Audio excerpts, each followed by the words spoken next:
It's another wonderful day here at Welltech Pest Solutions. Thanks for popping in to another episode of Unwelcomed Guests. I am joined today by Mr. Jay Wells, our CEO and President of WellTech Pest Solutions. Morning, Jay. Good morning. I know we were just talking before this about how big we've grown in this parking lot, and you're thinking that we're going to have to put a second level on this office at this point. Well, yeah, I'm absolutely amazed because when we initially found this facility and looked at it, I didn't think we would ever grow into it. And here, a year and a half into it, we're out of office space. We've had to bring a container in, and we're trying to figure out how to increase the parking. So it's been a good problem to have because we're growing, but even good problems can be problems. I guess so. I remember when we moved in here and we all had offices, and look how quick we got evicted from our own dang offices. Right. I was the first to give my office up because I wanted somebody who would be productive to be in that office, and that sometimes is not necessarily me. What's that supposed to mean about me? I'm not productive enough now? Well, take it the way you want to take it. Well, all jokes aside, let's get a little background from you on those folks who don't know you or haven't had the pleasure of meeting you at all the events that we catch you at down here. So kind of give me your start. I know you've been in this a long time, and just kind of what do we need to know about Jay Wells? I've been in this since dealing with the apartment market for about 1978. And I worked with a company called Amsco Wholesalers, and that was the apartment motel supply company. And we were basically very similar to Chad Supply. Matter of fact, we were big competitors to Chad Supply. And I was the vice president of marketing for them. I was responsible for growth, where we were going, what we were going to expand into. And the owner was an absentee owner. He sold out. The guy that was the president of the company and myself bought a pest control company called Atlanta Pest Control. And we decided to take it into the apartment market because that was the industry that we knew. We had a lot of contacts in that industry.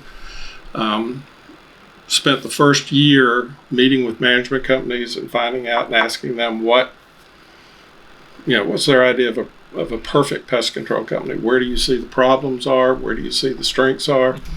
And we tried to design Atlanta Pest Control based on that. That was the start. And we did that for about 15 years and then sold the company. We had a small operation down here that did mainly construction pre-treats. And we moved our operation down here, took everything that we had done wrong with Atlanta Pest Control, or the problems that we thought we had, and we started over building Welltech Pest Solutions at that point in time. And it's grown. Right now it's twice the size Atlanta Pest Control was down here. So our growth has been very good. Well, that's good. I know in the past, too, you guys have dealt with everything. You didn't just focus on only pest control. I know you guys were full service for apartment management means. I know at one point we worked with insulation up in Atlanta. You guys also had lawn care. Is there any facets that you guys didn't touch with anything and everything to do with pest control? Do you remember the part when I said that we eliminated the problems that we had with Atlanta Pest Control when we came down here? Losing our focus was the problem. We tried to do too many things, and it got to a point where our focus was not where it needed to be. When we came down here, we made the determination that we would stay focused in the pest control end of what we're doing and not get as, I guess, distracted by the other things. And that is actually what I feel my responsibility to the company is to keep us focused on what it is we do and what it is we do best. And multifamily pest control is definitely what we do best. Now, that doesn't mean that we will not do other things. We do exclusion work, we do everything else, but it all still focuses back to the same core business. When you get into insulation and everything else, that's not your core business. We used to do pine straw work, everything else. We just wanted to make sure that we stayed focused on what we do. Mm-hmm. So my job is to look for core businesses and keep the company in the direction that we feel will be advantageous to where we want to go in the growth. So do you think that's one of the main focal points of WellTech, or what you guys have taken as a business learning opportunity from that, or kind of a big separator between some of the other companies that are down here, is that it's exclusively multifamily? Do you think that separates you in a facet or a league of your own, essentially, to put it? Without question.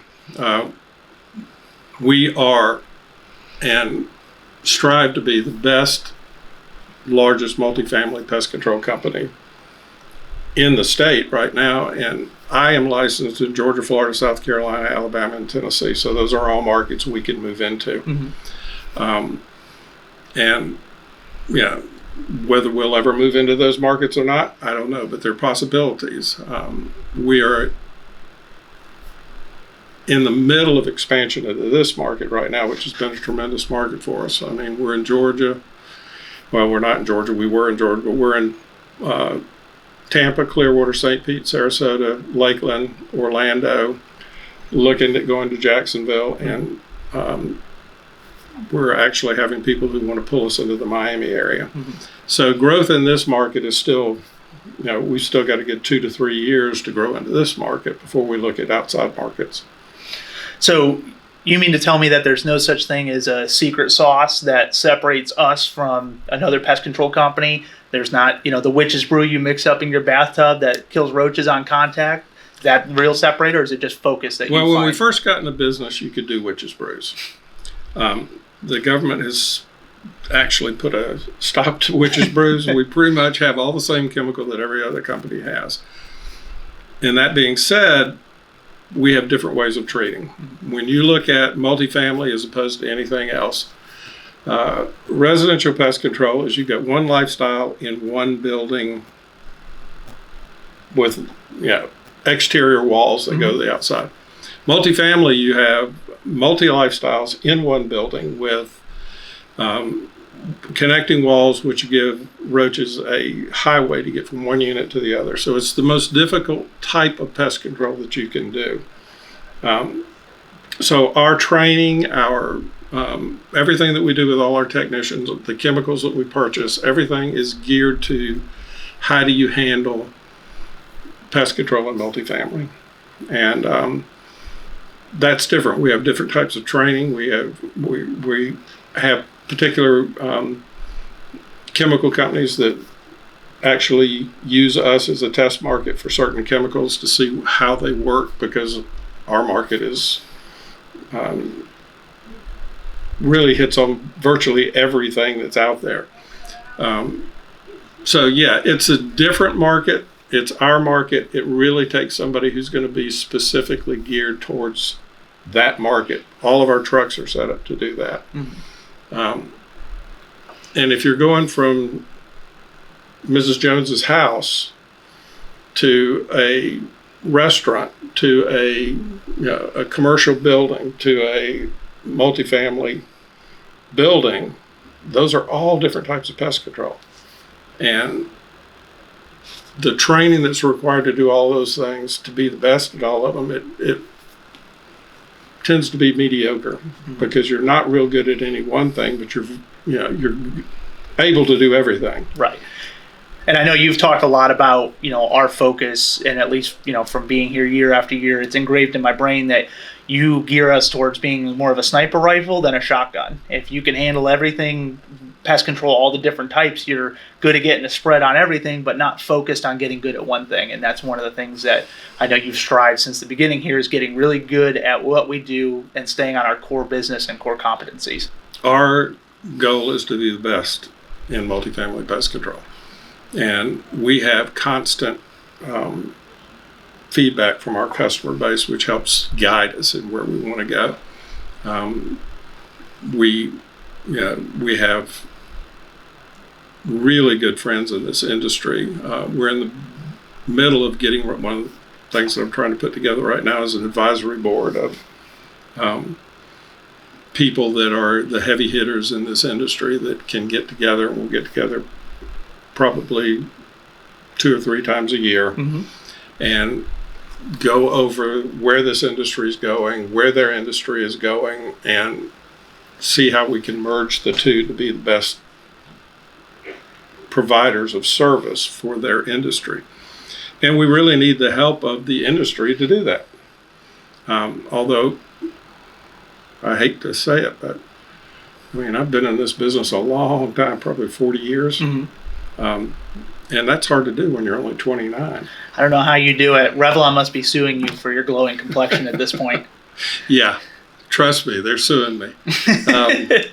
But, just knowing where we're trying to go and making sure that we're focused on getting there without being drawn in a lot of different directions is where I try to stay focused.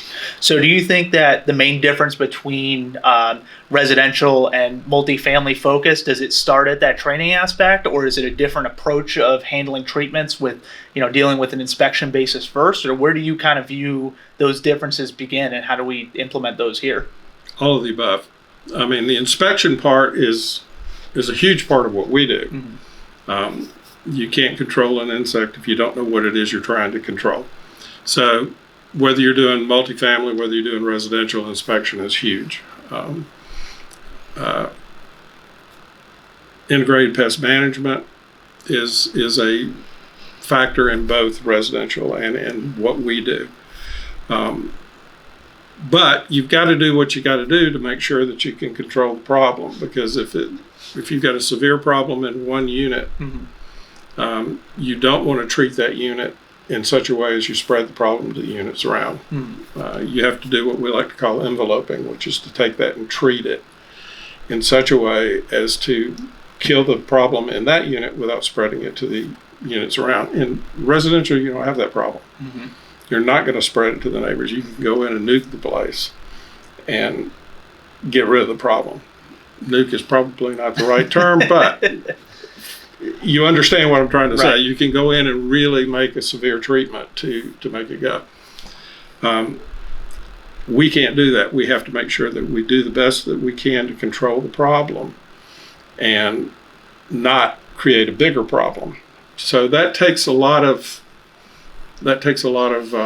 training. It takes a lot of detective work. We need to know exactly what it is we're up against. It's like we tell every one of our technicians, you're a detective. Go in and figure out what you're trying to control, and then we'll give you the tools to control it. So now, I know you guys come from pest control mostly on that side. Does this change at all when we're talking wildlife or vertebrate pest management or anything like that? With your background, I know you're an ACE, which is, for those of you who don't know, an associate certified entomologist, which focuses more on arthropods and insects. But does that change at all our focus on dealing with wildlife or any of the other crazy things that we deal with? Well, one of the reasons we went into wildlife is because that affects what we do. Here in Florida, most of the pressures, insect pressures, are exterior pressures moving to the interior, with the exception of German roaches, which are usually always brought in. And bed bugs, which are brought in. But most of them are exterior pressures that are coming in. So exclusion work was a natural fit for us. Bats are a huge thing down here. We exclude those. Our exclusion started with rodent control. We would do the baiting and everything that was on the exterior, but and we would try to get the property management companies to do the exclusion to prevent them from coming in. And we finally decided that in order to do that and do it right, because you need the proper tools, you need the proper equipment, you need the proper materials to be able to do exclusion, especially for rodents, because they'll eat through anything. And so we did that and formed an exclusion team that would go in and seal buildings up. Initially, we would eliminate the rodents that were inside, then we would seal it to prevent them from coming back in. From there, we expanded into bats, squirrels, anything that basically wildlife that would go into the units and create problems for us. Right. So do you, with the vertebrate side, is that the only approach that there is just sealing up the building? What I bring this up with is I know we were recently discussing the EPA has just dropped new restrictions on rodenticide. And so our properties are going to have problems getting their hands on rodenticide, hand baiting their own stations. So what does that kind of mean for an industry change with, dealing with rodents now? Is exclusion the right and only way to go, or what do we do? What would you recommend to customers as a foolproof program to stop these things, before they start? You're really big on proactive and preventive services to prevent them getting into these structures, to keep those outside pests outside. What's WellTech's approach to these kind of changes, and where do you see property management working with us on those? Well, when it comes to rodents, that seems to be the area that the federal government keeps wanting to get their hands in. Mm-hmm. And they have, in a lot of cases, people who have absolutely no idea what they're doing, and they're making the rules and regulations. We've had them come in and say that you cannot bait or treat anywhere more than 10 feet from a building. Mm-hmm. Well, if you've ever been in an apartment community, you know that a lot of the rodent problems come from the dumpsters. Mm-hmm. And dumpsters are not within 10 feet of the buildings, but we were not able to treat around there. So you have regulations that you've got to deal with. We've wanted to stay in pest control, but we've had to get involved in politics and policy by getting involved in, one of the things that I had to do was get involved with the regulation side and explain to them how their regulations were creating problems for our industry. But the one thing that you can do to prevent all of this stuff from happening is exclude the building. Mm-hmm.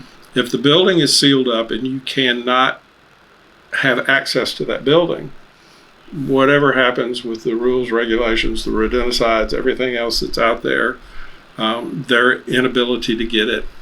The government has a tendency to come in and eliminate products all the time. And our industry, luckily, is pretty good at trying to make up for it. But if your building is sealed up, it really doesn't matter. And it really becomes more of a safety valve for us to make sure that our properties are protected no matter what changes there are in the industry. Absolutely. I know, especially from a public health standpoint, that's the biggest thing, is preventing these problems and preventing people from getting in contact with rodents or feces or anything like that, all the nasty stuff associated with them before that, and prevention is key with sealing up these buildings. Would that be your biggest recommendation? I know we're still recovering from the hurricanes of last year, and we're looking at going forward. I know your last reports from the operations department were showing a 30% increase in rodent activity on properties that we hadn't had them before, or current properties. Would that be your biggest recommendation to these properties, is that, bringing in, a multifamily pest control company before these buildings get excluded, or before these buildings get repaired and things like that, to do assessments before you trap rats in there? Well, my recommendation would be to hire us, obviously, because that's my job. But seriously, my recommendation would be to hire somebody who understands not just the construction part of it, mm-hmm. but the wildlife or the insect part of the industry. There are construction companies out there that say they'll come seal your buildings up, but they don't have a clue what's involved. They don't understand what a rat can eat through. Mm-hmm. They don't understand the size of this, the opening that a rat can get through. So getting with somebody who understands the industry and can seal it up is crucial. Sealing your building, no matter what the weather is, whether it's a hurricane, whether it's any natural disaster, your building is about as protected as it can be. And you have to look at insects and rodents, bats, everything. They're living creatures. They're going to seek shelter. Mm-hmm.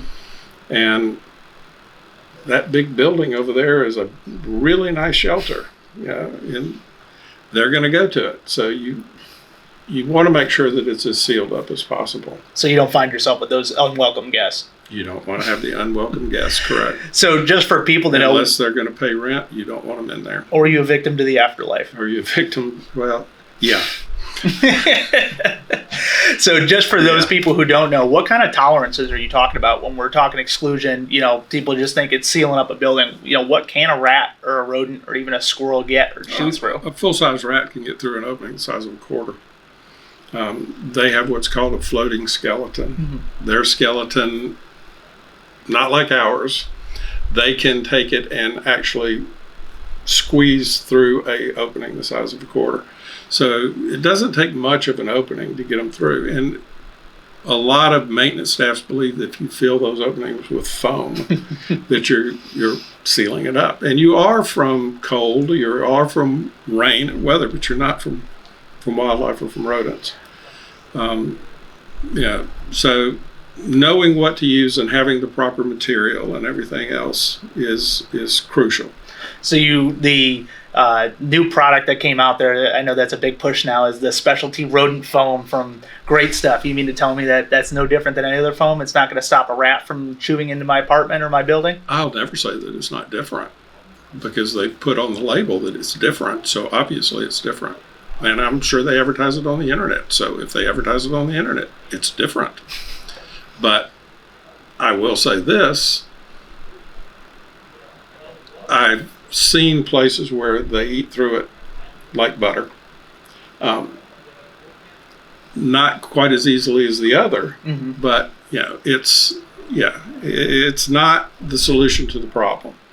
It's much like the sprays that you find in stores to eliminate bed bugs. Mm-hmm. I'm sure that if you spray it on a bed bug, it will kill it. But bed bugs require so many other things along with that chemical to mm-hmm. control the problem that it's pretty much useless. So saying here's great foam, rodent control product or whatever, go seal your building up with it, it's not a solution to your problem. Good to know. So we touched on future wildlife, and if I'm just summarizing to get that right, you see the future, what we're doing is that wildlife control and vertebrate pest management is still a relatively young industry. It's about 30 years old or so.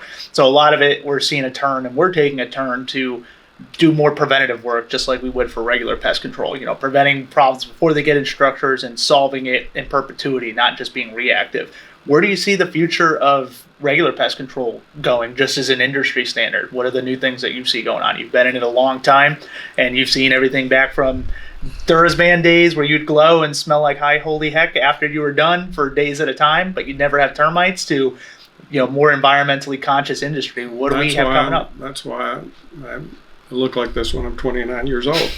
The chemical we used at a very young age. I see the industry changing. To say that you could predict this industry out any more than a year and a half or 2 years is crazy. The one thing I know is it's going to change. The one thing I know is that we have to constantly be updating ourselves on everything that's going on. The number of conferences we go to, the number of continuing education classes that we take just to keep ourselves in the loop to know what's coming. I can tell you they're doing everything they can to create new products, and once they find out they work, they tend to go everywhere that they can to eliminate that product. So it's a constant revolving door of what works and what doesn't work. So that's one of the things that I do, is I study the industry to find out what's going to be available, what's not going to be available. What we feel is, the future is, it's really up in the air. Mm-hmm. It's an ongoing thing that we have to constantly check to see where we're going with it and where it's going. Are there any big, we talk products coming out all the time, or trends in the industry not moving, we can only predict so far out. Are there any internal policies, procedures, protocols, things you've learned over the last couple of years since the COVID era that we're implementing to change and better WellTech going forward? Since the COVID era? I mean, our training is pretty consistent. The one thing that we do, is highlight the training and keeping our techs up and where they need to be with the changes in the industry. We try to convince every one of our technicians that they're a detective. Their job is to go in and look the situation over and figure out what the best opportunity to control that situation is. The safest for the resident, the safest for them. So, yeah, the question you're asking, I'm not sure there's really an answer to. Okay. Well, I like stumping you every now and then, so I'll take that as a win in my pocket. Well, that's not stumping me. That's a stupid question. Well, I apologize. I guess I'm just a stupid person for asking a stupid question. I didn't say you were a stupid person. I just said that was, never mind.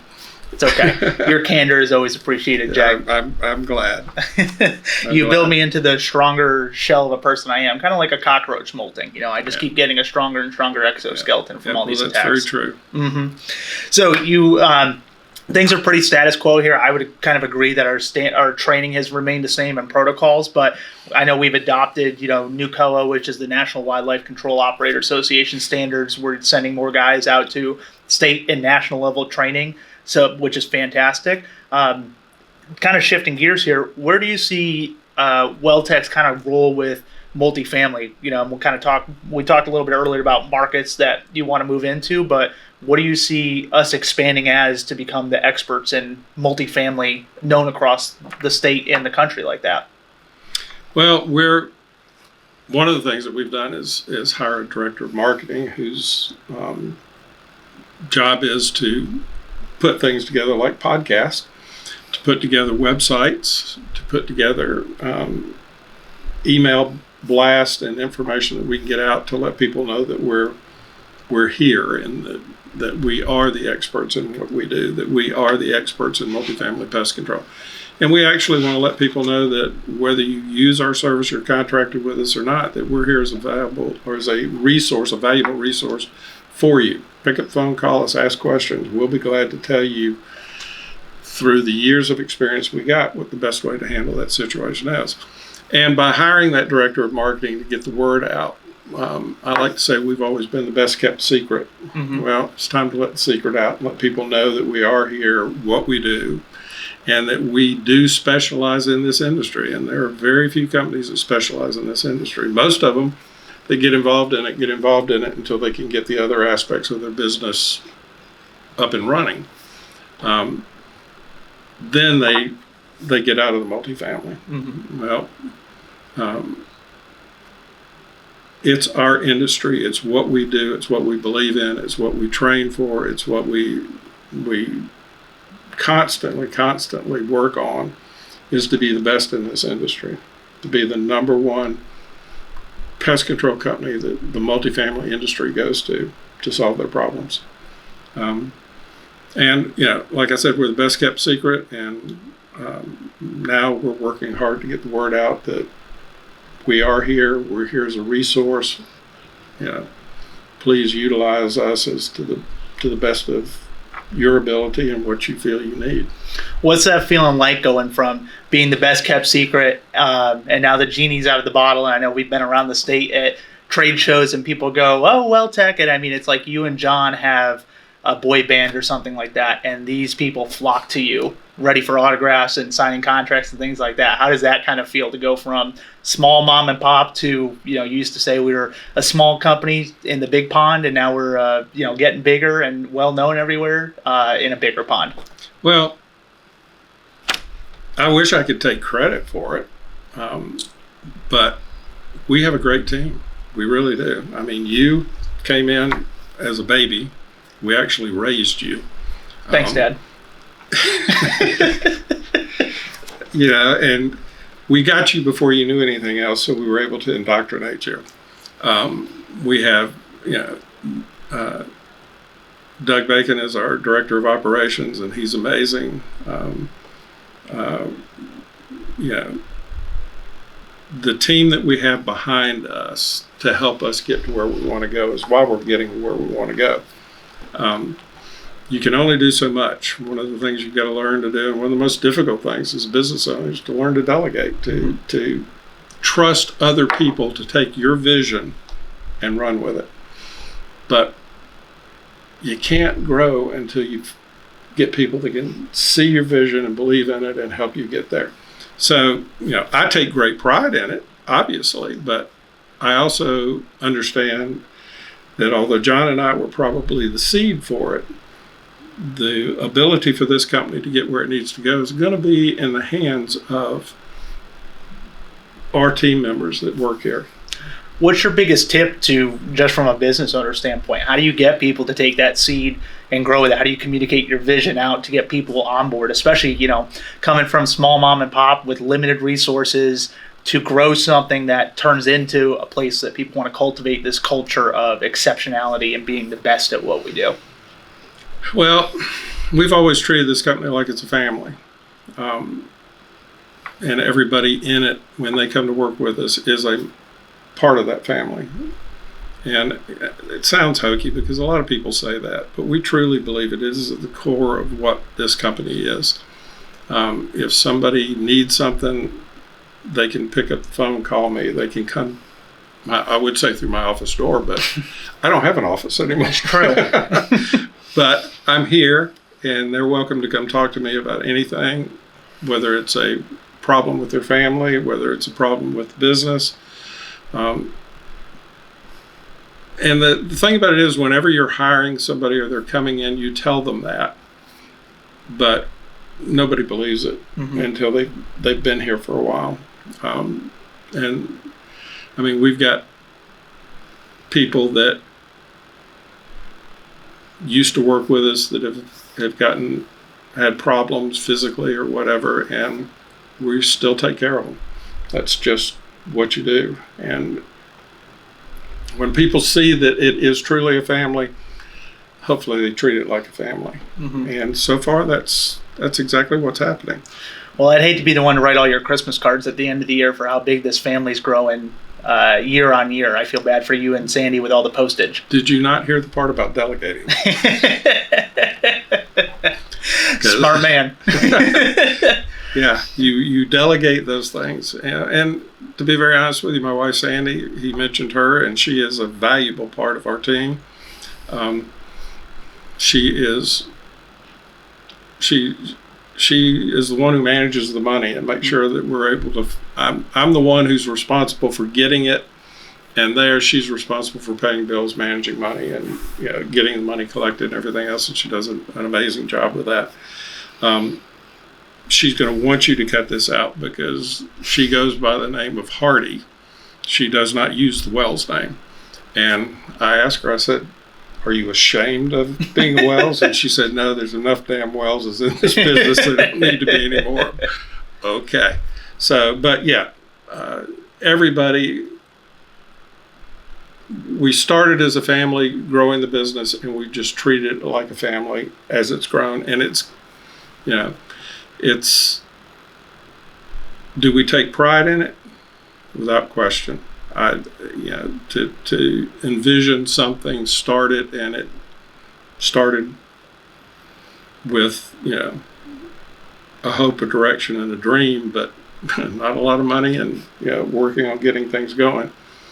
Yeah, but realizing that it's not us, and a company can never grow if the owners or the founder of the company is the linchpin for everything that makes it work. If something happens to me and I die tomorrow, this company is going to continue to go and it's going to continue to grow. And that's because we have people in place that are instrumental in making this company work. Am I instrumental? I hope so, to a point. But my job is to work myself out of a job.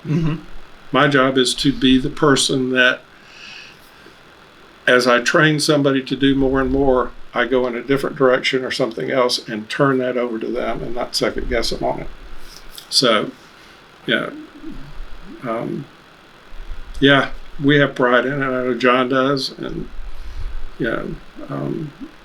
just to see somebody like yourself who was very young when you came to us, and you've grown up in this industry and you've learned to love this industry, and we take a lot of pride in that. Yeah, absolutely. It's definitely It's one of those experiences you come into that I don't think I would trade for the world, with all the beatings and the craziness and going in attics at 110-degree weather because John or you says we need to get this customer taken care of. I think it's well worth it in the end for anybody who ever wants to get into it, from all the connections we make, and it's a perfect avenue on business and also, how you can enjoy and love what you guys end up doing. I think that's one of the things is that, we sat in our meeting yesterday talking to everybody, and to see people that are engaged and care about the industry, even from a minute part that pest control doesn't seem like a topic to all these residents and all these property managers until it's a problem. It's very cool to see the pride that you guys have instilled across the company. Well, the thing that we try to teach everybody is that we want pest control to be a non-factor on the properties that we're at. Mm-hmm. We don't want it to be something that they are concerned about or think about all the time. If they do, then we're not doing our job. Our job is to make pest control invisible. That's our goal. Is it realistic? Probably not. When you've got new people coming in and out, mm-hmm. they're bringing problems, everything else. It's our job to get on top of it and stay on top of it. Will we ever totally eliminate them? Probably not. And what it would take to do it would not be a great living environment for people. So what we try to do is manage it to a point that it's healthy for everybody and that the nuisance is gone. Absolutely. Everybody except the pests. So you talked a lot in here about building a company and letting go and making it an area where you can delegate out to people. And I know that's really tough. For myself, it was a really hard learning curve, and a lot of people out there. So for whoever's listening today from an ownership standpoint, how do you learn to let go and delegate and trust other people and build that trust in a company? Hire the right person, work with them a little bit till you know they're doing the job, and then get your ego out of the way and back off and let them do what you hired them to do. It's the most difficult thing in the world for an owner to do, which is to think that you're not the most important thing in the world and nobody else can do the job that you're doing. If you are an owner that wants your business to grow, then you have got to learn to get your ego out of the way and allow people to do their job. The thing you hired them to do. If they're not capable of doing it, why'd you hire them? Mm-hmm. So, my best advice to anybody other than my competition is to learn to delegate. If you are my competition, keep your hand on everything and in everything. Do not delegate. Stay the course. When you delegate and there's problems, let's say we lose accounts, how do you go about fixing that? I mean, do we get them back? From your background in the industry, how do you trust people to stumble and make mistakes like children? Well, they're going to make mistakes, and you got to allow somebody to make a mistake. If they're not allowed to make a mistake, then they become gun shy, mm-hmm. and they no longer do what's necessary to make a business grow. If I have somebody who's never made a mistake, I'm not sure they're going to stay with me very long, because they're not stretching, they're not expanding and trying to figure out what to do. As far as our company, as far as account retention, we work extremely, extremely hard on keeping the accounts that we have. There are a lot of companies out there that try to outsell their business losses or their customer losses. We don't do that. We do everything we can to sell, but we want to retain. And but obviously in business, some things are going to happen. You're going to lose accounts. Businesses are going to come in, cut your price, and you've done a really, really good job, so pest control is not a problem anymore, so they go with the price. Mm-hmm. Most of those people, I would say about 75%, come back, because once they get in there and they experience somebody else, they realize that what we were doing was different. We weren't treating them like a single family house. And we knew what we were doing, and they come back. Now, that being said, then we got to clean up the mess that was created that wasn't there when they left. And that's another thing. It's another consideration that you have to have when you decide whether they're going to come back or not. Because that's a choice for us as much as it is for them. Mm-hmm. But account retention is one of our core beliefs and one of our core values. We do everything we can to keep an account once they come on to us or on with us by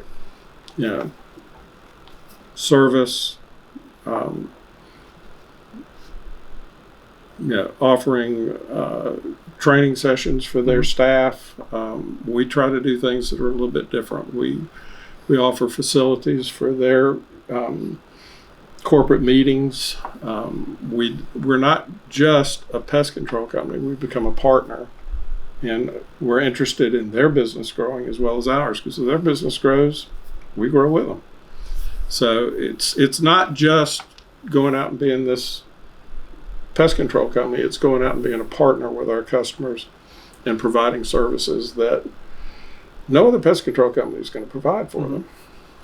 I think that's a great way to kind of bring everything home, is that we're good partners with our sites and not just pest control providers. I know you're a busy man. If people have to get in touch with you, what's the best way to contact you?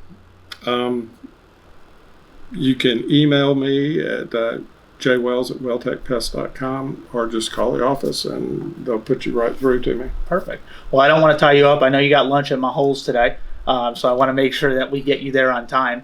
So for everyone out there, thanks for tuning in to another episode of Unwelcomed Guests. Whenever you have a pest problem, remember the best, WellTech Pest. Have a good one.